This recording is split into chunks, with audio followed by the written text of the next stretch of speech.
अस्सलामुअलैकुम रहमतुल्लाहि व बरकातुहू। मैं हूं आपका टीचर असगर अली और आज हम आपको क्लास नाइन्थ की रियाजी का चैप्टर नंबर 1 और मशक 1.1 का सवाल नंबर 3 हल करवाएंगे। लेकिन सवाल हल करवाने से पहले हमारी आपसे गुजारिश है कि आप हमारी वीडियो को एंड तक ज़रूर देखें ताकि आपको सवाल की सही समझ आ सके। अगर आपको हमारी वीडियो पसंद आए तो लाइक शेयर और सब्सक्राइब ज़रूर कर दिया करें ताकि हमारी हौसला अफजाई हो सके। तो आइए सवाल को हल करते हैं। तो सवाल हल करने से पहले इसकी जो बुनियादी चीज़ है वो है मसावी कालब की तारीफ, वो आपको बताएंगे क्या होती है। मैं आपको पता है कि कालब ए और कालब बी दो कालब हैं और दो कालब ए और बी किस वक्त मसावी हो सकते हैं, तो उसके लिए दो शराइत हैं। तो वो कौन कौन सी दो शराइत हैं? नंबर 1 जो शराइत है वो है कि कालब ए का मर्तबा जो है कालब बी के मर्तबा के बराबर हो, और दूसरी शर्त है कि कालब ए का हर रुकन कालब बी के मुतनाज़रा रुकन के बराबर हो। अगर कोई दो कालब ए और बी ये दो शराइत पूरी करते हैं तो इसका मतलब है कालब ए कालब बी के मसावी कालब है। तो आपकी आसानी के लिए, टाइम की बचत के लिए मैंने पहले ही ये तारीफ लिख के रखी है। तो बोर्ड की तरफ तवज्जो करें। इक्वल मैट्रिक्स मसावी कालब क्या है? कालब ए और कालब बी मसावी कालब ए और बी मसावी कालब कहलाते हैं अगर पहली शर्त है कालब ए का मर्तबा कालब बी के मर्तबा के बराबर हो, कालब ए का हर रुकन कालब बी के मुतनाज़रा रुकन के बराबर हो। तो आपको समझाता हूँ, इसकी मिसाल लेता हूँ। मसलन कालब ए है हमारे पास, ए है 2 4 5 7 और कालब बी है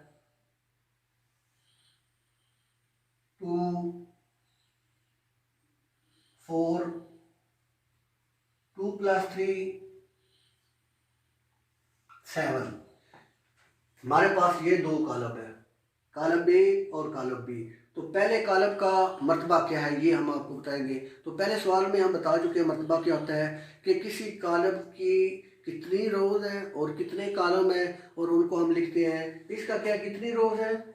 1 2, ये दो इसकी किताबें हैं और कालम कितने हैं? 1 2। इसका मतलब इसका मर्तबा 2/2।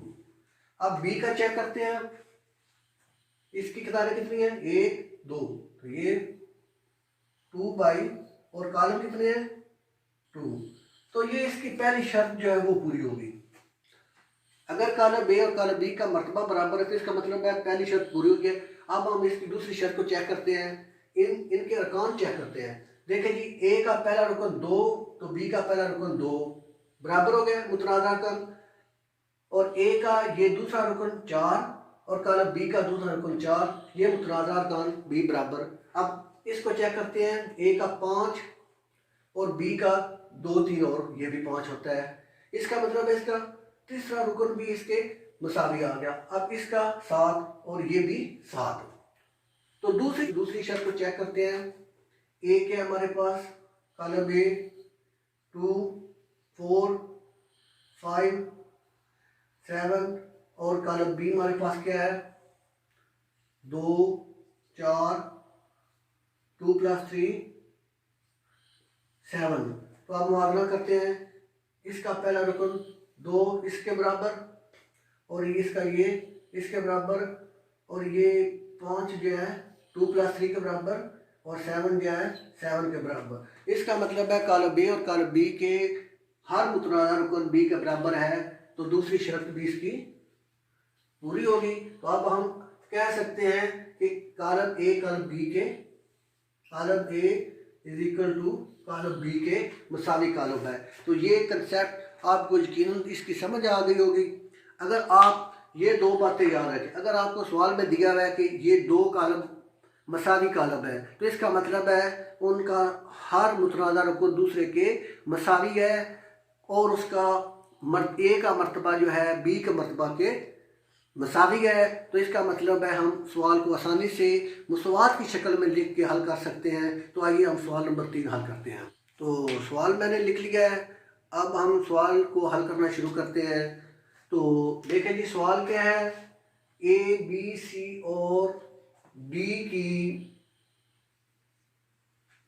कीमतें मालूम कीजिए जो दी हुई मसवात को दुरुस्त कायम रखती हूँ। तो सवाल ये है हमारे पास, एक ये कॉलम है मैट्रिक्स है और दूसरा ये मैट्रिक्स है। ये दो मैट्रिक्स जो है ये एक दूसरे के इक्वल हैं। तो अब आपको मैं याद दिलाऊंगा जो मैंने आपको कॉलम की तारीफ करवाई है।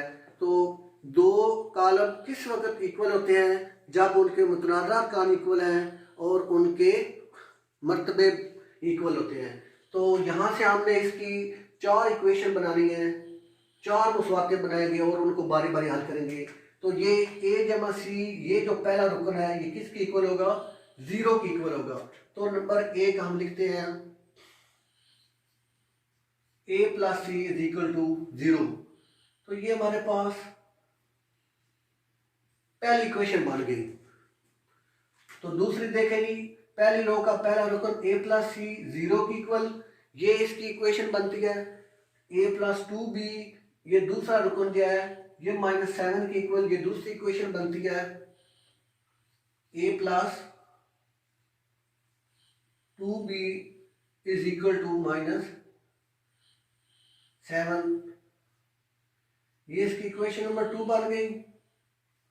और दूसरी रो का पहला रुकन c-1 और इधर 3, तो c-1 is equal to 3, equation number 3 बन गई। अब एक रुकना क्या है, 4d-6, ये किसके मुतनाज़ है, 2d के। 4d-6 is equal to 2d, equation number 4। तो मसावी कालब के मुताबिक हमने इसके मुतनाज़ा अरकान को बराबर रख के, यानी एक कालब के हर मुतनाज़ा रुकन को दूसरे के मुतनाज़ा रुकन के बराबर रख के 4 मसवातें बना ली हैं। अब इन 4 मसवातों को हमने हल करना है। तो अब आपने देखना है इन 4 मसवात में से कौन सी सबसे हल करनी आसान है। तो उसके लिए ज़रूरी होता है कि जिस मसवात में वेरिएबल जो है वो एक हो, सिंगल हो, वो हल हो जाती है। और जिसमें दो मुतगय्यर हो, दो वेरिएबल हो, वो थोड़ी सी उसके लिए एक कीमत होना लाजमी है दो में से। तो पहले जो सिंगल है वो हमारे पास है c-1 इज इक्वल टू 3। इसमें भी ए और सी दो मुतगय्यर हैं, इस मसवात में ए और बी दो मुतगय्यर हैं। ये दोनों जो है जब तक दो में से एक कीमत का आपको नहीं पता तो आप ये दोनों जो है हल नहीं कर सकते कोई भी। तो c-1 इज इक्वल टू 3, ये जो मसवात है इसमें सिर्फ एक मुतगय्यर है, सिंगल मुतगय्यर है, बाकी कांस्टेंट है, ये आसानी से हल हो सकती है। और ये 4d-6 is equal to 2d, और इसमें भी सिंगल मुतगय्यर है, एक वेरिएबल है, तो ये भी आसानी से हल हो सकती है। इनसे पहले इन दोनों को हल करेंगे, इसमें से सी की कीमत निकालेंगे, यहाँ से डी की कीमत आ जाएगी और सी की कीमत को इस्तेमाल करके हम ए की कीमत निकालेंगे और ए की कीमत को इस्तेमाल करके बी की कीमत निकालेंगे। तो शुरू करते हैं। Number 1, c-1 is equal to 3। तो क्या करना है, हमने -1 को दाईं तरफ शिफ्ट कर देना है।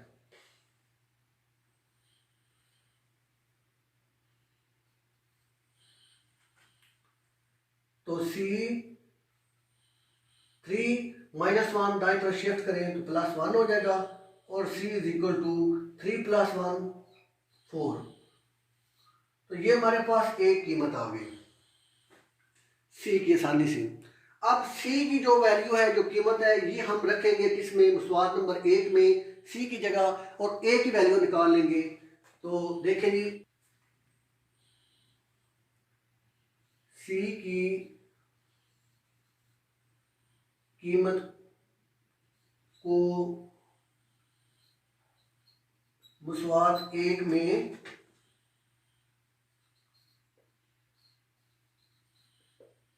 रखने से जो सी की कीमत आई है 4, इसको मुसवात नंबर 1 में दर्ज करते हैं तो ये आएगा A plus C is equal to 0। अब A plus 4 is equal to 0। ये सी की जो वैल्यू है इधर हमने सी की जगह रख दी। तो अब आगे ये जो ए है इसको दाएं तरफ शिफ्ट कर देंगे। ए प्लस 4 इज इक्वल टू 0। 4 को दाएं तरफ शिफ्ट कर देंगे, ये प्लस है तो माइनस हो जाएगा, -4। तो दो हमारे पास दो वैल्यू आ चुकी हैं, एक सी की वैल्यू 4 और ए की वैल्यू -4। अब हम सवाल नंबर 2 को हल करते हैं।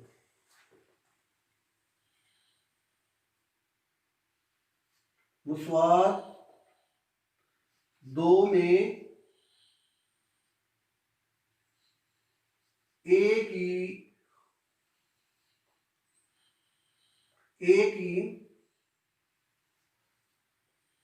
कीमत रखने से, तो ए की कीमत रखने से देखिए मुसवात 2 है A plus 2b is equal to -7। तो ए की वैल्यू यहां पे ये -4 प्लस 2b -7 और -4 को दाएं तरफ शिफ्ट करेंगे, -4 प्लस 4 हो जाएगा, इधर 2b -7 प्लस 4 और 2b, तो ये मैं पहले आपको बता चुका हूँ -7 प्लस 4 डिफरेंट साइन हो तो बड़े में से छोटे से को माइनस करना है, तो 7 में से 4 माइनस करें तो आता है 3 और साइन बड़े की। तो ये जो 2 है 2b, 2 को दोनों तरफ डिवाइड कर दें, 2b -3, इधर भी 2 से डिवाइड कर दें और इधर भी, तो ये 2 से कैंसिल हो जाएगा, b इज इक्वल टू -3/2। ये इसका हमारे पास तीसरा जवाब आ गया, बी की कीमत आ गई। अब हमारे पास सी की कीमत रह गया, तो इसके लिए ये सवाल नंबर 4 को हल करते हैं। 4d - 6 is equal to 2d। तो ये जो दाएं तरफ आपको 2d नजर आ रहा है, इसको बाएं तरफ शिफ्ट कर दे तो ये प्लस से माइनस में तब्दील हो जाएगा, 4d - 2d is equal to, ये -6 को दाएं तरफ शिफ्ट कर दे 6 हो जाएगा, 4d में से 2d माइनस करें तो 2d आएगा इज इक्वल टू 6 होगा। अब दोनों तरफ 2d को 2 से दोनों तरफ डिवाइड कर दें, ये 2 से कट जाएगा और d इज इक्वल टू 2 1 2 2 3 तो 3। तो ये आपका जो है d की वैल्यू आपके पास 3 आ चुकी है। तो ये आपका सवाल नंबर 3 हल हो चुका है। तो